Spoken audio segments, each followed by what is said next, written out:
نحمدہ و نصلی علی رسول الکریم اما بعد اعوذ باللہ من الشیطان الرجیم بسم اللہ الرحمن الرحیم الف لام میم تنزیل الکتاب لا ریب فیہ من رب العالمین ام یقولون افتراہ بل هو الحق من ربک لتنذر قوما ما اتاہم من نذیر من قبلک لعلہم یہتدون اللہ الذی خلق السماوات والارض وما بینہما فی ستۃ ایام ثم استوى علی العرش ما لکم من دونہ من ولی ولا شفیع افلا تتذکرون یدبر الامر من السماء الی الارض ثم یعرج الیہ فی یوم کان مقدارہ الف سنۃ مما تعدون ذالک عالم الغیب والشہادۃ العزیز الرحیم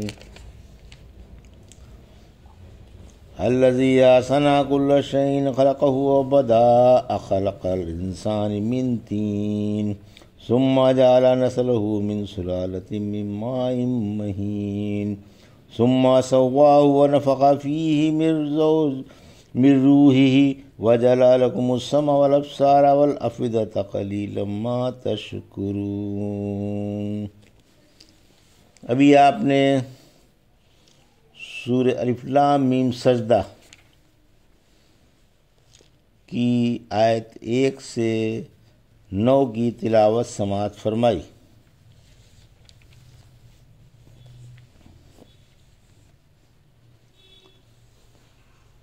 یہ بترتیب مصحف 32ویں اور بترتیب نزول 75ویں سورہ ہے، اور یہ مکی سورہ ہے، یعنی مکے میں ہجرت سے قبل نازل ہوئی ہے۔ اس میں 30 آیتیں اور 3 رکوع ہیں۔ فضیلت: رحمت عالم صلی اللہ علیہ وسلم جمعے کے دن صبح کے فرضوں میں پہلی رکعت میں سورہ سجدہ اور دوسری میں سورہ دہر پڑھا کرتے تھے۔ رحمت عالم صلی اللہ علیہ وسلم الف لام میم تنزیل السجدہ اور سورہ ملک پڑھے بغیر سویا نہ کرتے تھے۔ سورہ سجدہ مکے میں اتری، اس میں 30 آیتیں اور 3 رکوع ہیں۔ ان آیتوں کا ترجمہ اور تفسیر اس طرح ہے۔ بسم اللہ الرحمن الرحیم۔ الف لام میم آیت 1 تنزیل الکتاب لا ریب فیہ من رب العالمین۔ آیت 2 ام یقولون افتراہ بل هو الحق من ربک لتنذر قوما ما اتاہم من نذیر من قبلک لعلہم یہتدون۔ آیت 3 ترجمہ: میں اس اللہ کے نام سے شروع کرتا ہوں جو بڑا مہربان اور کمال محبت والا ہے۔ الف لام میم کے معنی تو اللہ ہی جانتا ہے۔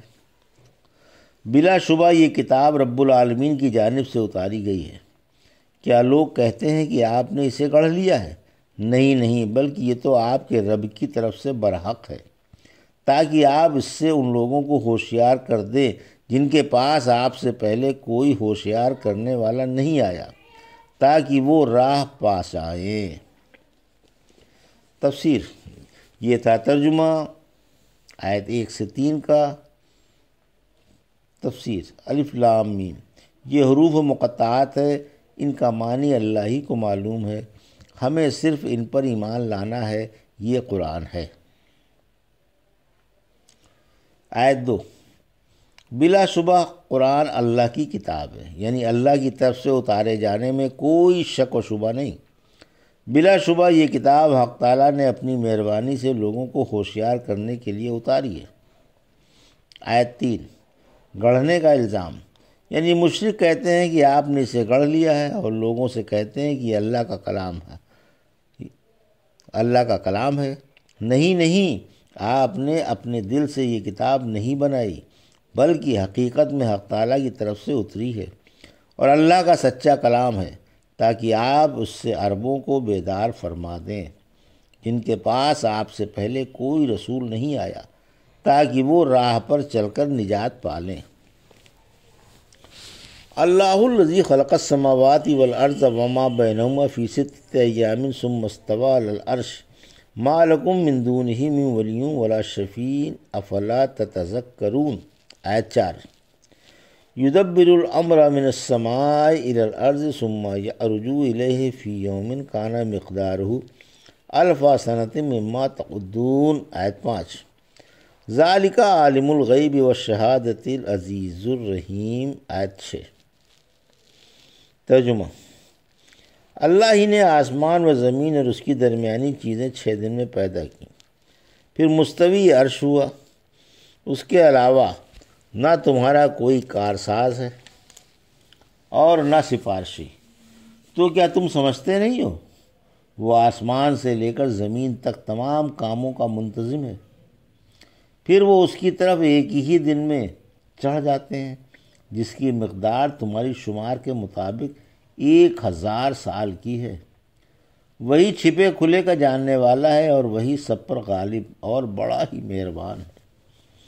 یہ تھا ترجمہ آیت 4 سے 6 کا۔ تفسیر: آیت 4، خالق و مالک اللہ ہی ہے، یعنی اللہ ہی کائنات کا خالق ہے۔ اسی نے تمام کائنات 6 دن میں رچا دی، پھر وہ اس کے بعد مستوی عرش ہوا۔ اس کے سوا کسی کا نہ کوئی کارساز ہے اور نہ سفارشی، بلکہ تمام کاموں کی ڈور اسی کے ہاتھ میں ہے۔ وہی ہر چیز کا خالق ہے، وہی ہر چیز کا مدبر ہے اور وہی ہر چیز پر قادر ہے۔ لہذا بحث اس کے کوئی مخلوق کارساز نہیں اور کوئی کسی کی سفارش اس کی اجازت کے بغیر نہیں کر سکے گا۔ کیا پھر بھی اے مشرکو تم نصیحت نہیں مانتے؟ تم جو اللہ کو چھوڑ کر دوسروں کی طرف جھک رہے ہو اور دوسروں پر بھروسہ کر رہے ہو، تم کو شرم نہیں آتی؟ اللہ کا نہ کوئی نظیر ہے نہ شریک ہے، نہ وزیر ہے نہ اس کی کوئی ضد ہے، نہ کوئی اس کے مقابلے کا ہے اور نہ کوئی ہمسر ہے۔ اسی کی شان کے شایان توحید الوہیت اور توحید ربوبیت ہے۔ ابو ہریرہ تعالیٰ فرماتے ہیں رحمت عالم صلی اللہ علیہ وسلم نے میرا ہاتھ پکڑ کر فرمایا کہ اللہ نے آسمان و زمین اور ان کی درمیانی چیزیں جمعے کے دن پیدا فرما دیں، پھر 7ویں دن وہ مستوی عرش ہوا۔ ہفتے کو زمین، اتوار کو پہاڑ، پیر کو درخت، منگل کو مکروہات، بدھ کو نور، جمعرات کو جانور اور جمعے کو عصر کے بعد دن کی آخری ساعت میں آدم کو پیدا فرمایا۔ آپ کو روئے زمین کی سرخ و سیاہ اور اچھی بری مٹی سے پیدا کیا۔ اسی وجہ سے انسان اچھے بھی ہوتے ہیں اور برے بھی۔ آیت 5، فرمان باری کی پہنچ، یعنی حق تعالیٰ کا حکم آسمانوں کے اوپر سے اتر کر 7 زمینوں کے نیچے تک پہنچتا ہے، جیسا کہ سورۃ طلاق کی آیت 12 میں فرمایا۔ اللہ ہی نے 7 آسمان بنائے اور انہی کی مانند زمینیں بنائیں۔ اس کا حکم ان کے درمیان اترتا ہے۔ عمل اپنے دیوان کی طرف چڑھائے جاتے ہیں جو پہلے آسمان پر ہے، اور زمین سے پہلے آسمان کی مسافت 500 سال کی ہے، پھر آسمان کی موٹائی بھی 500 سال کی ہے۔ اس 1000 سال کی مسافت کو اللہ کے حکم سے فرشتے پلک جھپکنے میں طے کر لیتا ہے۔ آیت 6، ہر کام کا اللہ ہی منتظم ہے، یعنی ان کاموں کا انتظام حق تعالیٰ کے ہاتھ میں ہے جو اپنے بندوں کے ہر چھوٹے بڑے اور اعلیٰ اور ادنیٰ کام سے خبردار ہے، اور اسی کی طرف ان کے تمام عمل چڑھائے جاتے ہیں۔ وہ ایسا عزیز ہے جو ہر چیز پر غالب ہے اور اپنے کمال غلبے و اقتدار کے ساتھ ساتھ مہربان بھی ہے۔ تمام مخلوق اس کی تابعدار ہے۔ اللہ مسلمانوں پر بڑا ہی مہربان ہے۔ اس کی مہربانی عزت کے ساتھ ہے اور ذلت کے ساتھ نہیں۔ الذی احسن کل شیء خلقہ وبدأ خلق الانسان من طین۔ آیت 7، ثم جعل نسلہ من سلالۃ من ماء مہین۔ آیت 8، ثم سواہ ونفخ فیہ من روحہ وجعل لکم السمع والابصار والافئدۃ قلیلا ما تشکرون۔ آیت 9۔ ترجمہ: جس نے ہر چیز نہایت عمدہ بنائی اور انسان کی بناوٹ کی مٹی سے ابتدا کی، پھر اس کی نسل بے وقات پانی کے خلاصے سے چلائی، پھر اسے درست کر کے اس میں اپنی روح پھونکی اور تمہارے کان، آنکھیں اور دل بنائے، تم بہت ہی کم شکر ادا کرتے ہو۔ یہ تھا ترجمہ آیت 7 سے 9 کا۔ تفسیر: انسان کی پیدائش میں ابتدائی مٹی سے ہے، یعنی اللہ ہی نے ہر چیز عمدہ، مضبوط اور کمال کے ساتھ بنائی۔ چونکہ اوپر کائنات کے بنانے کا بیان تھا، اس لیے یہاں فرمایا کہ انسان کی پیدائش کی ابتدا مٹی سے کی گئی، یعنی حضرت آدم علیہ السلام کو جو تمام انسانوں کے باپ ہیں، مٹی سے ہی بنایا گیا ہے۔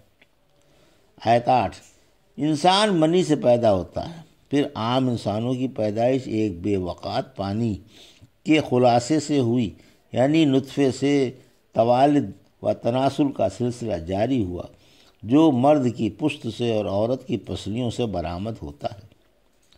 آیت 9: اللہ کے عطا کردہ قوہ کا احسان مانو۔ پھر آدم علیہ السلام کو مٹی سے بنا کر اسے ٹھیک ٹھاک کیا اور درست و صحیح بنا کر اس میں اپنی روح پھونک دی اور کان، آنکھیں اور عقلیں بخش دیں۔ قدرت کی بخشی ہوئی ان قوتوں کا تم احسان نہیں مانتے؟ سعادت مند وہی ہے جس سے اللہ اپنے دین کی خدمت لے اور اطاعت کی توفیق مرحمت فرمائے۔ یہ تھا سورہ سجدہ کی آیت 1 سے 9 کا ترجمہ اور تفسیر جو بھی آپ نے سماعت فرمائی۔ بارک اللہ لی و لکم فی القرآن الحکیم و نفعنی ایاکم بآیات الذکر الحکیم۔